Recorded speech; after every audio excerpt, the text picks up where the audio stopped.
Hey, everyone. I'm Becca. He's Matt, and this is Becca's Book Club Adventure. And we started a new buddy read. That is right. We picked up Lightlark by Alex Aster, and we read the first 32 chapters so that you don't have to. So we're like 60% of the way through this book. What was your first impression, Matt? First impression, didn't know what to think, and I think that made me have a negative first impression. I was like, what are we reading? But then, you know, I gotta say my opinion changed as it went on. What about you? What was your first impression? So when we were picking books to do our next buddy read, I had read some of the Goodreads reviews for this, and they were not kind to this book. And so I think that really lowered my expectations. And so I think this is an amazing book and it's super lovely. And I appreciated I'd sent you that Instagram content where the person was talking about stop sleeping on the 3.5 Goodreads because just because it's someone else's 3 doesn't mean it's not your 5. And I was like, yeah, that's Lightlark. I'm having a lovely time. I'm having a lovely time. I think there was a little bit I think I might have talked about this back when I teased like Silver Elite to you. There's a little bit of like expectation management between what social media says about it and even what this book itself marketed itself as, and then what you actually read. So, um, Maybe we but should recap the story. I think we should definitely recap and get some details. But first, can you let our listeners know how they can contact us? For sure. Feel free to leave us a comment or review or email us at bookclubbybecca@gmail.com or DM us on Instagram, Becca's Book Club Adventure. Hopefully, we hear from you. Awesome, awesome. Becca, you want to start off the recap? Every 100 years, since the curse has been cast 500 years ago, the island of Lightlark appears for just 100 days, freed from the impassable storms. Rulers of each nation, Wildling, Starling, Moonling, Skyling, Sunling, and Nightshade, are invited back to the island of Lightlark to try to break the curses binding each of their powers and the island itself. Every realm except Nightshade has, done this up to this point. Isla Crown is the ruler of the Wildlings, a realm impossibly beautiful people who can seduce others with a single look. The Wildlings were cursed to unalive anyone or anything that they fell in love with, and to subexist exclusively off of human hearts. The story opens with, actually, before we go any further, you're pronouncing it Isla, and I've been pronouncing it Isla. Isla. Um, here's what I read. Let me. It's when she meets Grim for the first time. Did she pronounce it or like spell it out? I think he does. She says that he says it correctly, like almost hissing the S's like a snake. And I was like, that is a weird ass way to say this name. So just for continuity, like I don't care. How do we want to pronounce it moving forward? It's definitely Isla because Isla is no hissing S. Okay, Isla. All right. The story opens with Isla running to her rooms after a jaunt with her star stick. The star stick is an object that only Isla knows about. It allows her to travel hundreds, maybe thousands of miles to anywhere she wants to go in mere seconds. Isla's guardians rush into her room and help her get ready to leave Wildling to partake in the Centennial Games so that she can free her people from the curse. Isla bids adieu to her people and steps through the portal that takes her to Lightlark, and she immediately runs into Grimshaw, the first ever Nightshade to partake in the Centennial Games. And then the rest of the rulers begin to join. Azul, the ruler of Skyling Realm, Cleo, ruler of the Moonling realm, and Celeste, the new Starling ruler. Azul and Grim are both like 500 years old, like old enough to remember when the curses were cast. Cleo is so old no number is put to her, and she's older than the ruler of Lightlark. Isla is like 19 or 20, and we know Celeste is not yet 25 because the Starling curse is such that they don't live past the age of 25. The rulers make their way to the Lightlark Castle, where they each meet their assigned attendant for the duration of the games, who leads the rulers to their rooms. After Isla's attendant leaves her in her room, there's a knock on the door. It's Celeste. The two hug and jump around, rekindling their secret strategic alliance and friendship. Their plan is simple: stay under the radar and remain unnoticed and unremarkable so that they aren't targeted and can work together secretly without drawing suspicion. Spoiler alert, probably not going to happen. But Celeste leaves Isla to get ready for dinner, and Isla does likewise. All the rulers gather for dinner, and we meet the last one, Oro, the king of Lightlark, who serves Isla a heart for dinner. And this is when we learn that Isla was born without the affliction of her people.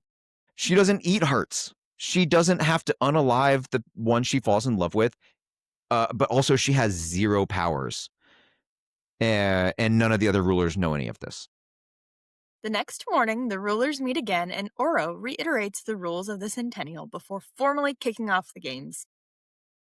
Rule number one: rulers may not assassinate one another until the 50th day of the games.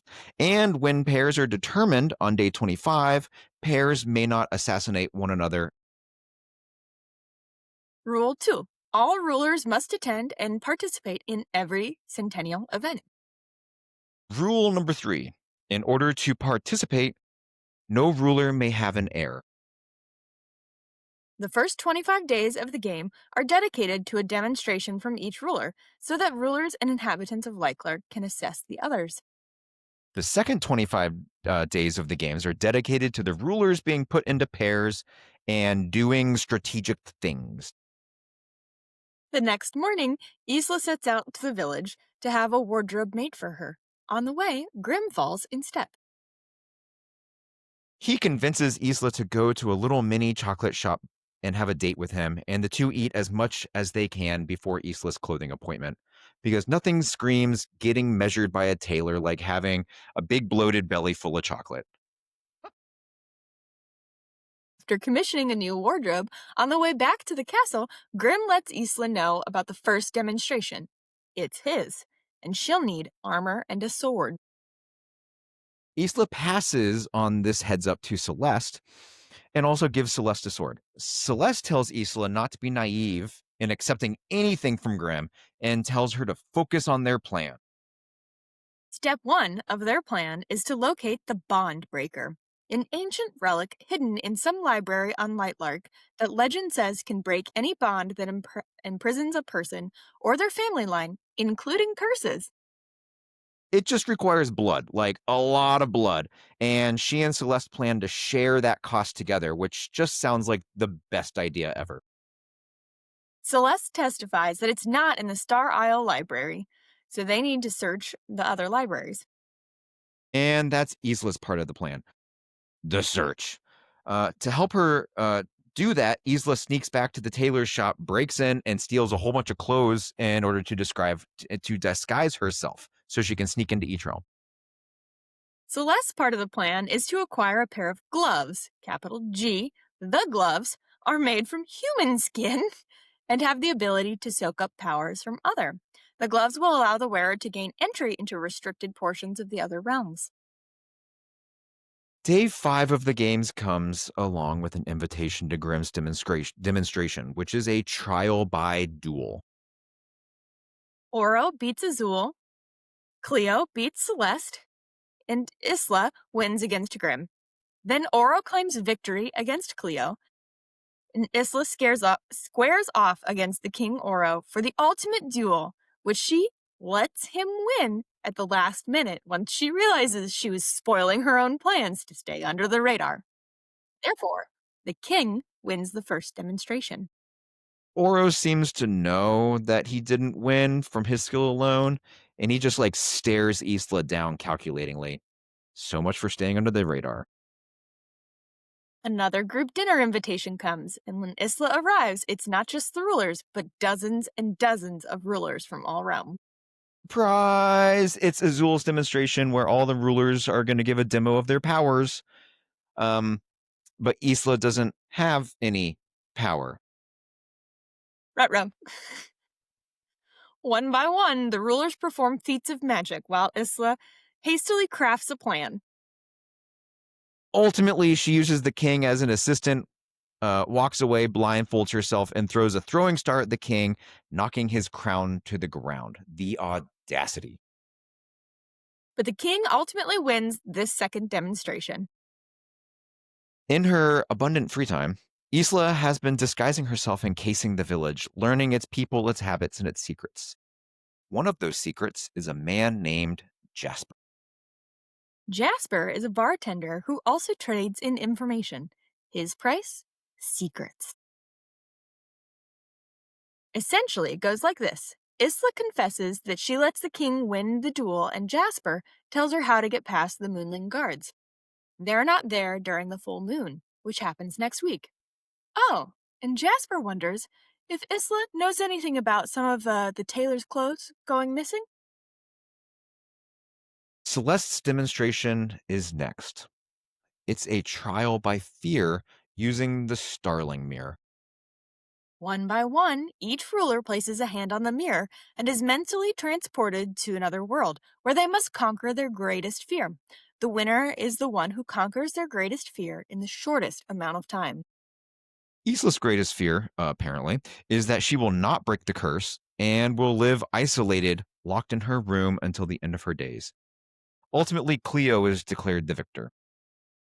But who cares? Celeste ultimately just wanted to get all the rulers to touch the mirror because Celeste got the gloves and she uses them to soak up the trace power left by each ruler's handprint in the mirror. The next day, on day 15, Isla disguises herself as a starling and sneaks into the Sky Isle library. She discovers the secret part of the library, accesses it with the gloves, but guess what? No bond breaker. Walking back to her rooms in the main castle, Isla is spotted by Cleo, but Grim helps Isla remain uncaught. The next day, Isla finds that her demonstration is to be held whenever she wants. To help repay Grim, she finds him and gives him a happy heads up. It's a demonstration of helpfulness. Each ruler will give a presentation of what his or her realm has been inventing that can aid the rest of the world. Isla presents the wildlings' advanced healing capabilities. In the end, though, Azul is voted the winner. He essentially has like magic mail, like postal system. Yeah. Later that night, Grim shows up in Isla's room. It's flirtatious, it's mysterious. We learn that Grim isn't on Lightlark to brace the curse or befriend anyone.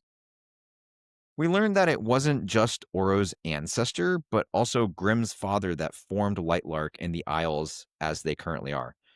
We learned that Grimm wants something. Maybe Isla, maybe revenge, maybe something else. But mostly, we learn that Isla can't stop thinking about Grim. Well, days later, at midnight specifically, Isla receives Cleo's invitation for her demonstration. It's a trial by desire. Isla shows up in a tank top and shorts to find a labyrinth maze of icy waterways.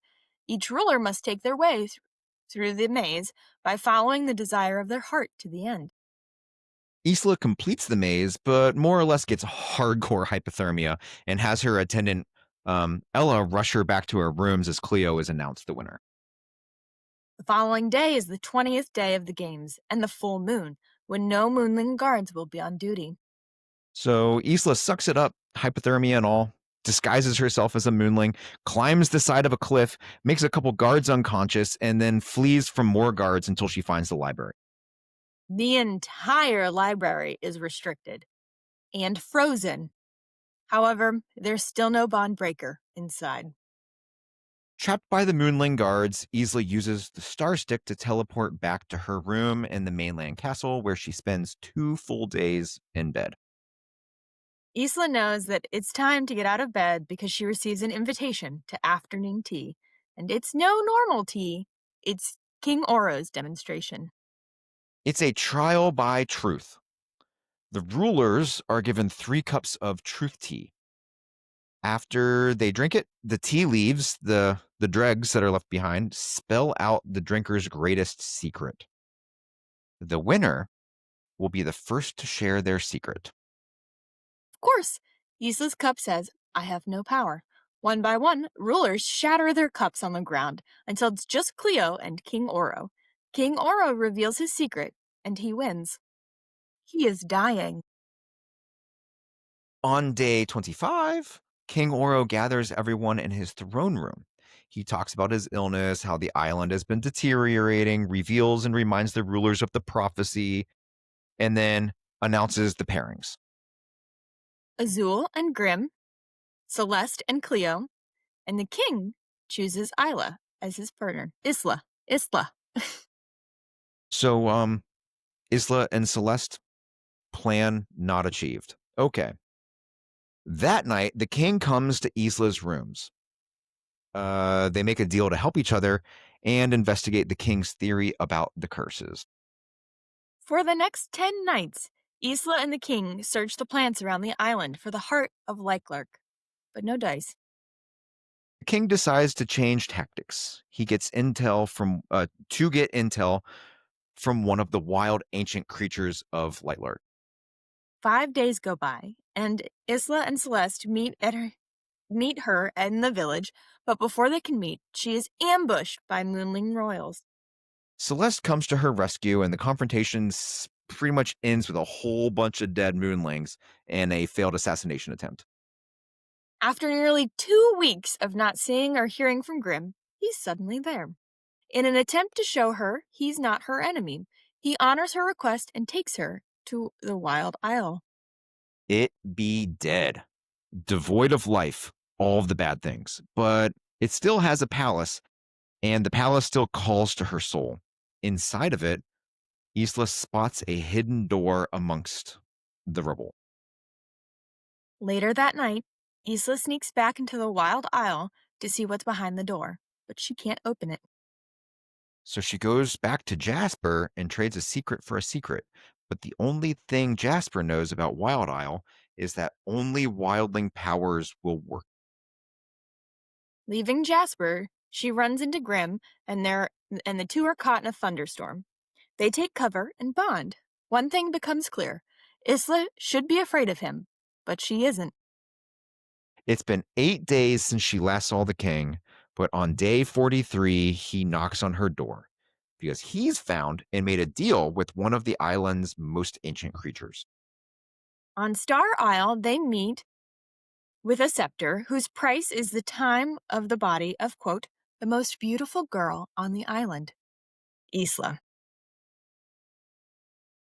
To allow herself to be possessed, Isla makes the king agree to give her access to his library, the only one she hasn't searched for Bondbrick. In the end, they all learn from the scepter that the heart is not on Star Isle. Isla loses her shit and calls off the deal to help the king and vows to go to his library on her own. And 3 days later, she does just that. The guards are expecting her because the king has granted her unlimited private access, but no Bondbreaker. So Isla goes back to the King Oro and asks, what's next? And that's where this section of reading comes to a close. And what's next? I mean, other than the day 50 ball, we don't know what's next, and we'll have to find out in the next episode. Right now, we need to take a pause, and we need to thank today's sponsor, which, coincidentally, is the reason why everybody's TBR pile is actually a whole big pile of lies. Today's episode is sponsored by enthusiastically inaccurate book marketing firm, the art of selling you something that does not exist in the actual book.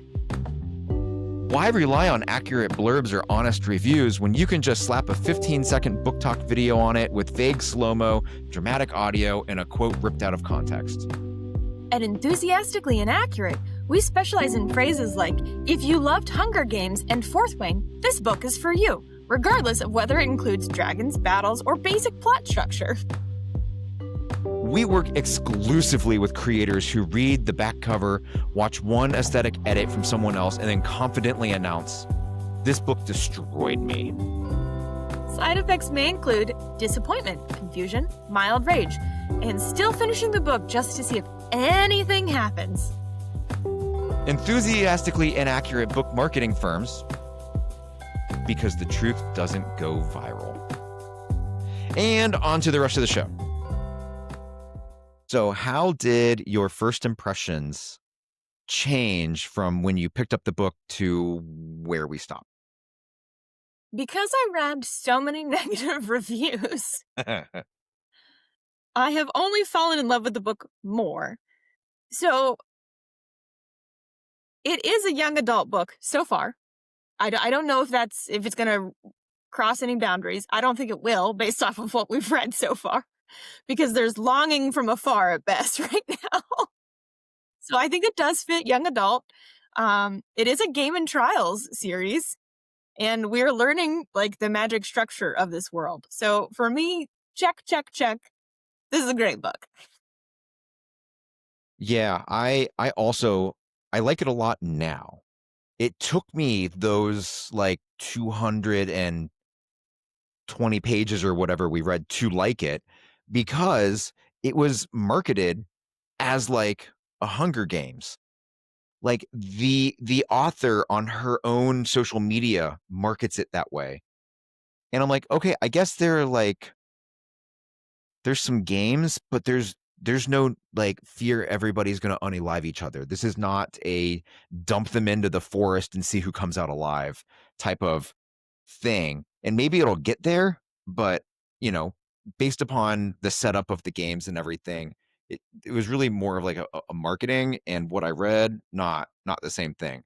Um, but I like it so far. I think it's oddly unique. Understand from a marketing perspective why we have to say this book is like this book instead of saying this book has this core theme, which is similar to other books with the same core theme. Like, I want to know that it has games and trials to it. Games and trials can go many different ways. It can be cutthroat and deadly, or it can be conniving and not so deadly. I enjoy both. Yeah, They are not comparable. 100% agree. Yes. Um, I do wonder if it's being compared to the Hunger Games because, like, the first book of the Hunger Games, you have all of the deadly everything, but then it really goes political. And so, because the fourth book of the series is coming out next month or in a couple of weeks or something, um, I wonder if like the rest of the series goes super political like the Hunger Games series. And maybe that's the comparison because I agree with you. It is apples to oranges here. And Why would you and compare the end of the books together? I Because I agree. I'm trying to give it the benefit of the doubt. But this is all to say for everybody listening, good story. What's your rating so far out of 5 stars for the first half of the book? first half of the book, we're at a solid like 4.5, which is not 4.5? normal for me. Like normally at the beginning of a book, I'm like, we'll see where this goes. And um, I really wanted to record this earlier so that I could keep reading, but my schedule said no. Yeah, this is definitely a 3.5 or 4 for me. I think we're gonna have to like see how it concludes, or maybe it doesn't conclude but has a nice cliffhanger or something. Um, okay. So far, do you have any favorite parts? I'm liking this budding relationship with Grimm. Will they, won't they? Will they, won't they? Man, I really enjoy some good longing.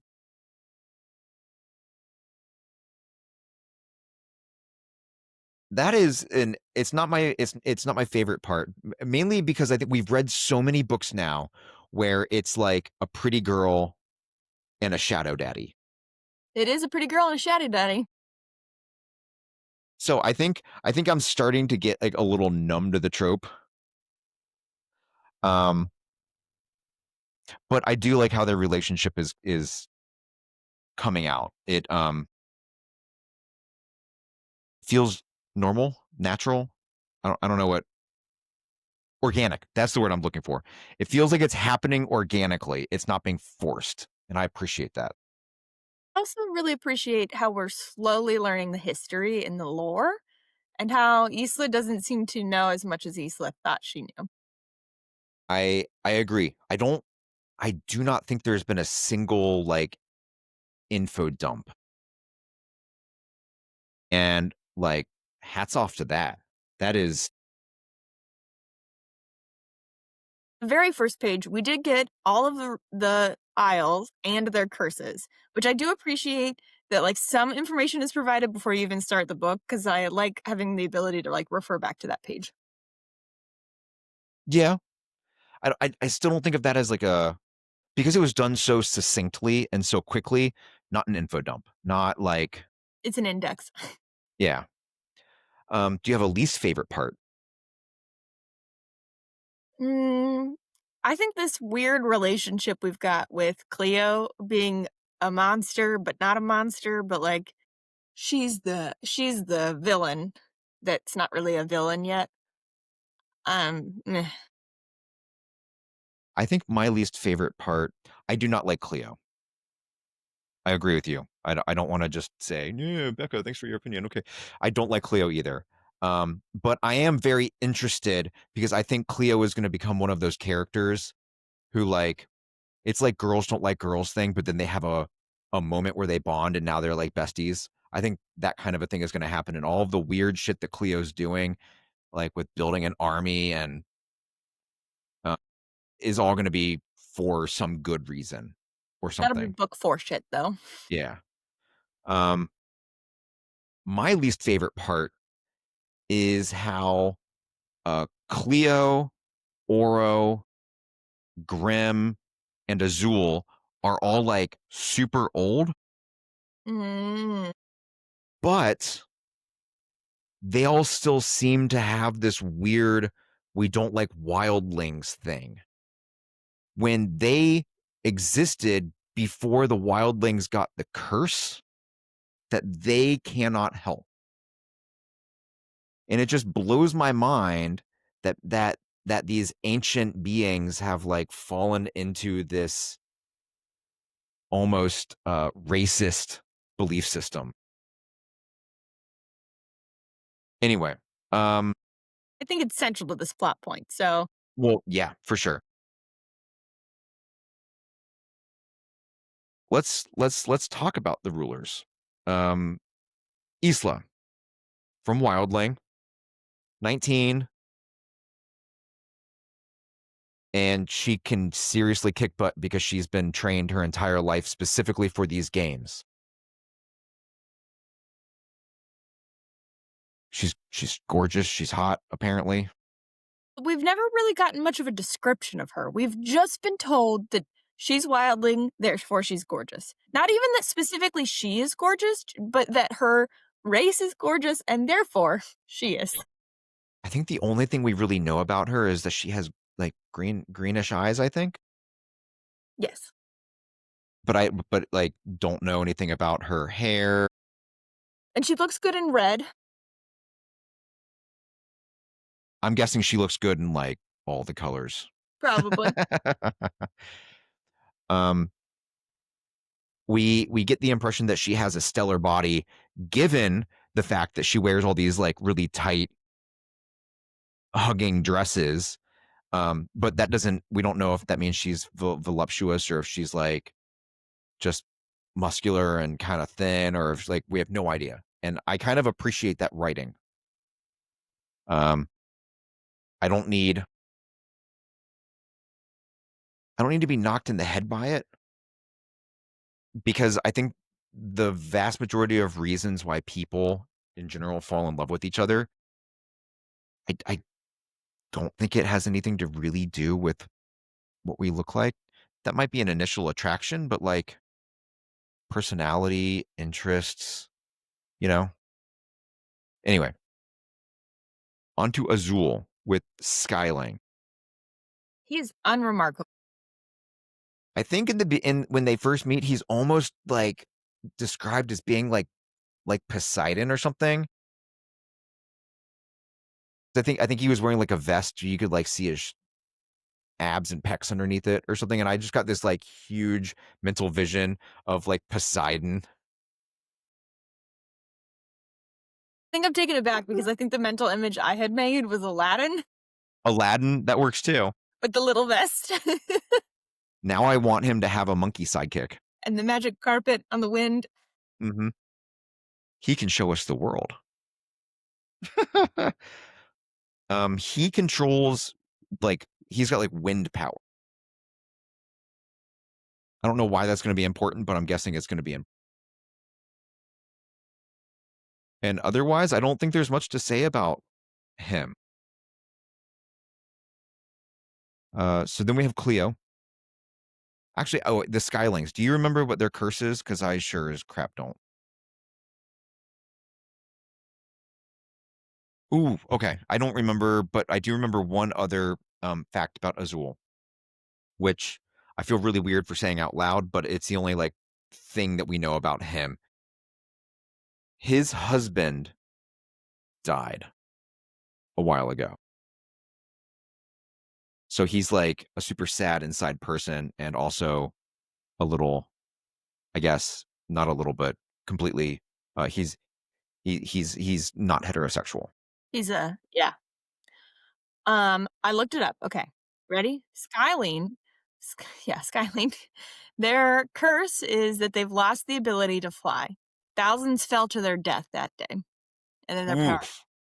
Woof. powers are to control wind and weather. Okay. Keep that tab open. Okay. Cleo is the ruler of the Moonling realm, and Cleo is a BI you know what. Mhm. Yep. Ancient, older than everybody else apparently. And I mean, do we know anything else about Cleo? No. The whole Moonling vibe is like the epitome of PMSing. Okay? No, seriously. So their curse is that the sea becomes deadly every full moon. This yeah. And Cleo is frosty. I mean, probably all the time, but like m- we mostly have just known her right before a full moon. They control water, they have healing abilities, and the power to freeze. Their healing abilities is interesting, right? Because that's kind of been brought up in the book a little bit in regards to people can no longer afford the Moonling's healing abilities. Yeah, they be some capitalists. Gross.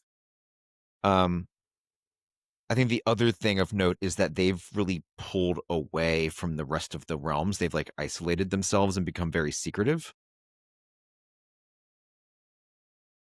And we learn that Cleo is building an army or legion or whatever, and that Something. um their like demonstration of helpfulness for the rest of the world is that they've been building an F ton of ships, like boats. So like if they're also building a legion, that makes me think Navy. Yes. Yeah. So okay, so then we have King Oro. He's a sunling. And I believe that the sunling curse is that they can no longer be in the sun. Yes. Like the Which sun sounds kills them. horrible. The thing that your whole entity is named after, you can't go and appreciate. I think that's like the worst of the curses.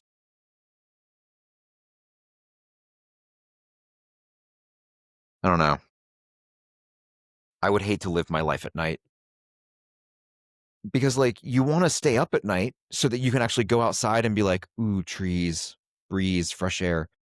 But in order to stay up at night, you got to sleep sometime All day. all day. But like the rest of the world operates during the day. And if you're king, anyway, crappy. And then King Oro is dying. Um, I think he essentially says that like he's not dying, but like the power of the land is dying. Yes. And therefore, because he's no longer able to be a conduit for that power, he's starting to deteriorate along with it. Something like that. But also because he's dying, we learn a lot. So each of the realms or whatever, they have these different powers. And the king or queen or ruler or whatever, like imbues their power into the land. But King Oro kind of tells us that that's a misnomer. That's not what happens. There is like a natural power in the realm, and the ruler of the realm is simply able to like channel it for people.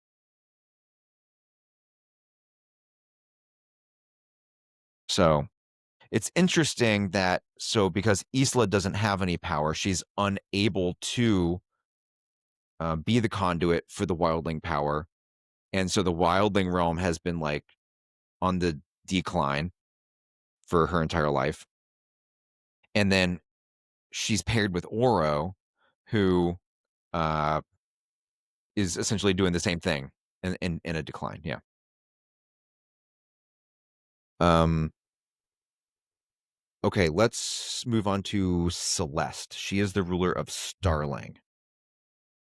What is the Starling power? Do you remember? They can harness the energy of the stars and perform telekinesis. Okay, that's right. What do you, okay, so Celeste is super young because the curse of the Starlings is that none of them live past the age of 25, which that's pretty shitty.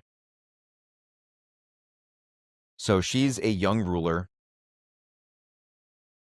and she is like Isla's best friend.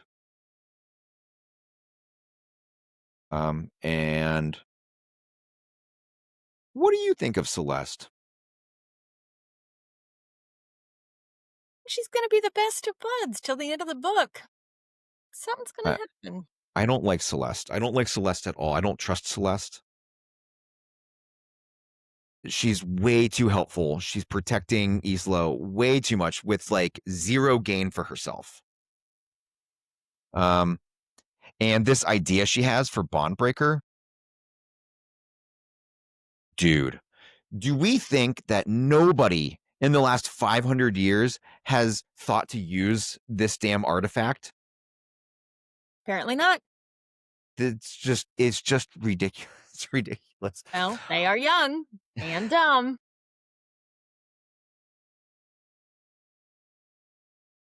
Here's my thing. Celeste seems to know a lot. We thought that Isla knew a lot, but we're learning that Isla doesn't know like anything. But then Celeste always has bless you, the up-to-date knowledge and she never seems to be wrong. And how does somebody with that young of an age literally like protect Isla every step of the way, like almost like as a bodyguard in many ways? Like I don't think Celeste is who she says she is. I The don't only know who she is, but the only thing I think that can maybe help that is Celeste did have access to a library, and I get the impression, well, no, we know for a fact Isla has no access to books because books were withheld, and they used books as a bargaining chip to get her to train. yeah, talk about trauma. All right. Mark my words. Celeste is not who she says she is. She's not helping Isla out of some uh, altruistic rationale. I don't trust Celeste. Never, never. Never, never. Um, and that leaves us with Grim from Nightshade. My first point, it really bothers me that all of the realms are something Ling, and then we have Nightshade. Like, it couldn't have been Nightling or Darkling or I don't know. Nightshade, like the Nightshade. vegetables. Nightshade has never, uh, participated in the Centennial Games until this iteration, and Grimm has been the ruler of Nightshade the entire time. So, it's at his discretion. Um, and we learned that Nightshade is protecting the rest of the realms from an even larger threat to the north of Nightshade, which is very like Night Watch from uh, Game of Thrones. What is Nightshade's curse? They will perish outside after nightfall. The opposite of the Sinlings, eh? And both of those feel so innocuous compared to die at 25. Yeah, yeah. Let's see here. Their powers are their shadow daddies and shadow mommies, Yep, but they can ability. do some pretty cool shit with it, like Grim demonstrated. What does it say? It says ability to turn invisible and read emotions. Stronger individuals may be capable of mind control, shadow wielding, and spinning curses, of which this is the only one where it says powers are variable based off of strength. So, what do you think Grim is after? Why is he at the Centennial Games for the first time? Well, to our knowledge, this is also the first time that someone has shown up to the games without powers. This is true. And I wonder if he already knows that. Interesting. Um, I have zero inclination of why he's there. He tells Isla at one point that he thought he had made it pretty obvious what he wants, and I thought that was a weird statement because, like, it kind of implies, like, in the context in which he says it, that he wants Isla, but at the same time, he also says he's not there for anybody else. He doesn't want to make friendships. He doesn't want to make alliances. Screw all the other people. And so I'm like, but does that include Isla or not? And also, are you also trying to say that it's pretty obvious why he's there at the Centennial Games, like before he met Isla? He is an actual mystery. Hmm. He's a little bit like Azrael. Like, we don't know anything about Azrael from Akatar, but like the other Shadow Daddies, and like, oh, this be pretty obvious. So Grim is a little bit of a black box, and I kind of like that. But he keeps giving her information about the background and the history. So I wonder if he really wants his side of the story told. And he feels like Isla is the way to get there because she doesn't have powers. And then also, at the very beginning, when they both fall onto the Lightlark, they're the only two that don't have citizen representation on Lightlark. Well, that's true. They do always kind of bond over the fact that they're both hated Yes. and not trusted. Um, which just score one for the education system again.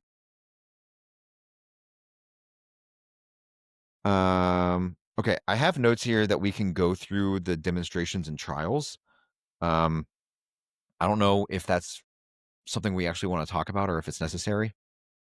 They were fun, but they weren't as interesting as I thought they would be. And I don't know if the second half of the book will tie them in closer, but other than our recap, I don't know that I have much more to add. I'm so like people, the other rulers, whoever's invited, are supposed to use these demonstrations and trials to like assess the other people. And I'm trying to kind of figure out how, because it's pretty established that this is going to happen, which means that all of the rulers can do whatever they want. They don't have to be truthful or act honestly or to the to the end of their extent. Um, Okay, so like if we go through Grimm's duel with the swords, I guess Isla kind of tips her hat that she's not just a pretty face, but like Azul is bested like immediately. And I can't imagine that he's that bad with a sword after having lived for over 500 years and being like a ruler. Then you have Azul's demo of power, where everybody kind of showcases what they can do for like 30 seconds. I'm like, how does that tell you anything about the other people? And don't you already know the gist of their powers and what they were possibly going to do? Yeah. And how how in the world did Isla get away with throwing a throwing star? When her power is supposedly to grow all things green immediately? Yeah. Celeste's trial by fear, I thought was interesting. But from the observer's standpoint, you have no idea what their greatest fear is. You have no idea how they conquered it. All you know is that they did it in 1 minute, 2 minute, 5 minute, 8 minute.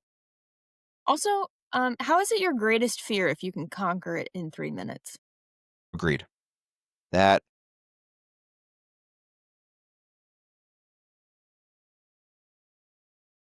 let's see here. Isla's demo of helpfulness and value. I liked this from where it came from because it was like Isla was trying to dispel all of the wicked notions about the wildling. So I liked that, but like how does that help you assess somebody's capabilities within the games themselves? No idea. You have Cleo's trial by desire, which I'm not exactly how this one works to like swim through a frozen pool to try to like that one was what? And you still don't get to know what people desire or why they made the choices or why it took them that much time. And why are we giving one person hypothermia, but we don't learn about anyone else getting hypothermia? I mean, I did put in the recap that Isla was in like a tank top and some booty shorts for the pure fact that that was really a hit on. She was the only one not prepared for this. Also, if you were wearing just a regular old swimsuit for this, or even, I mean, you'd have to be in a full on wetsuit to be prepared Eh, for it. That's accurate. Yeah. And not, that wasn't described.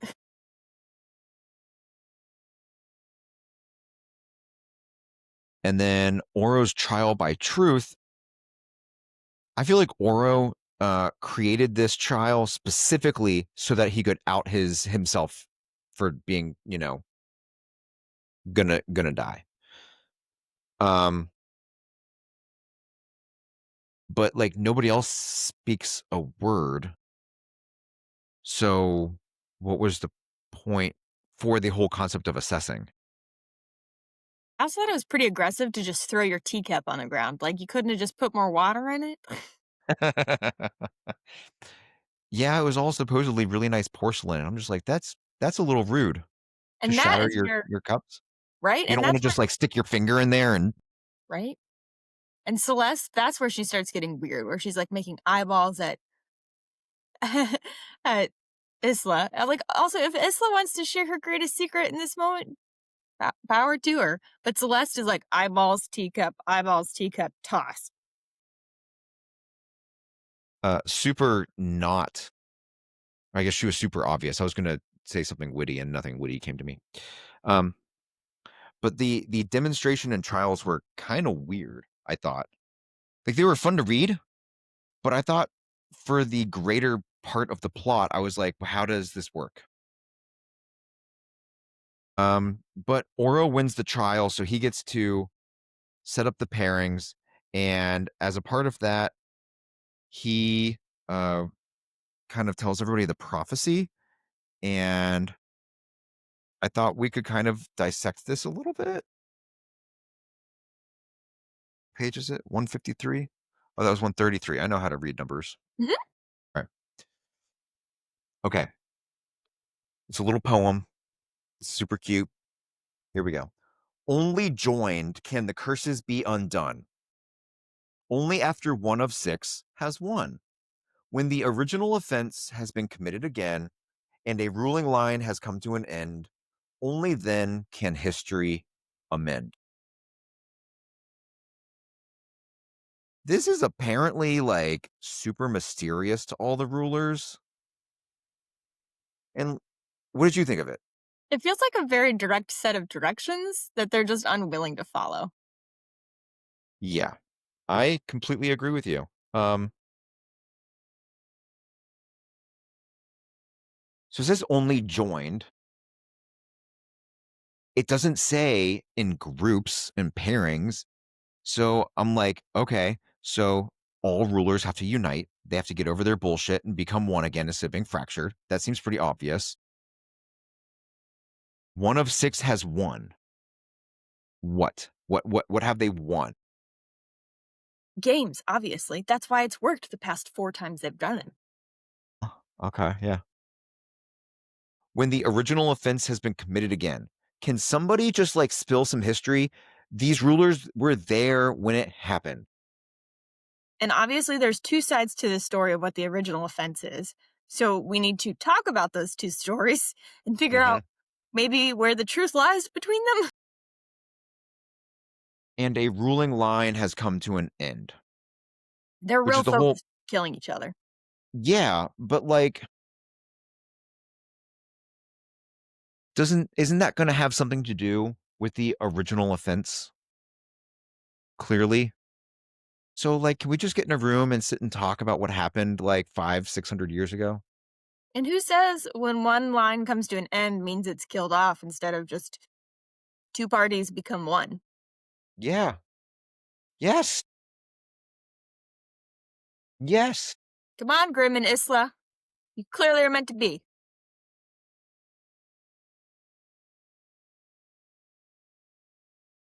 Okay.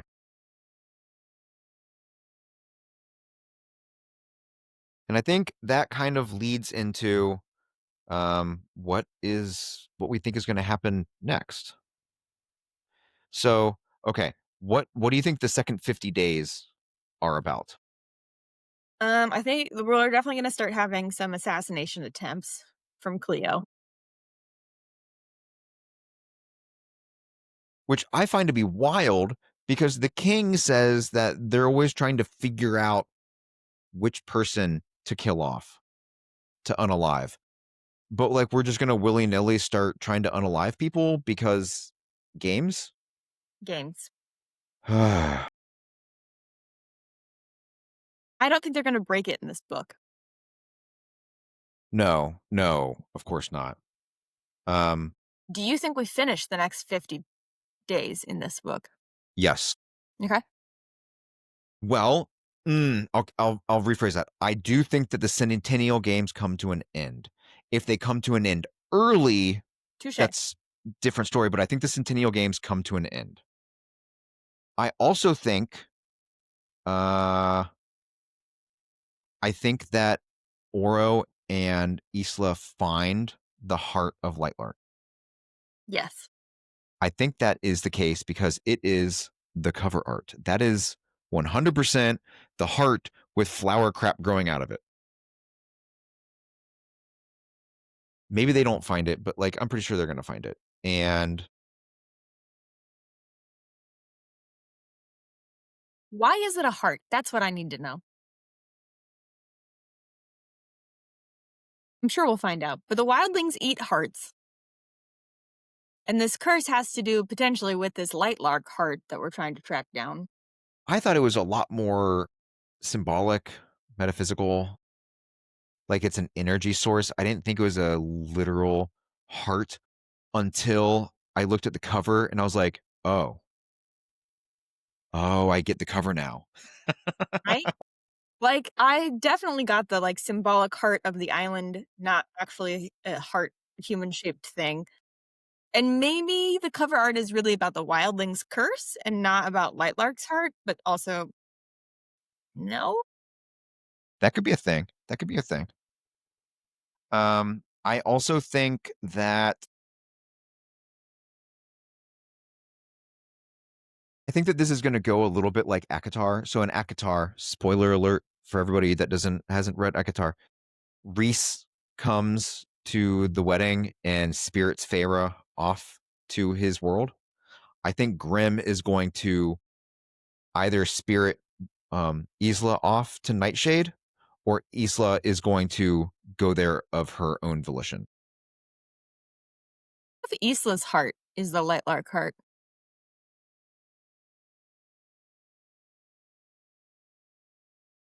maybe that's why she's powerless.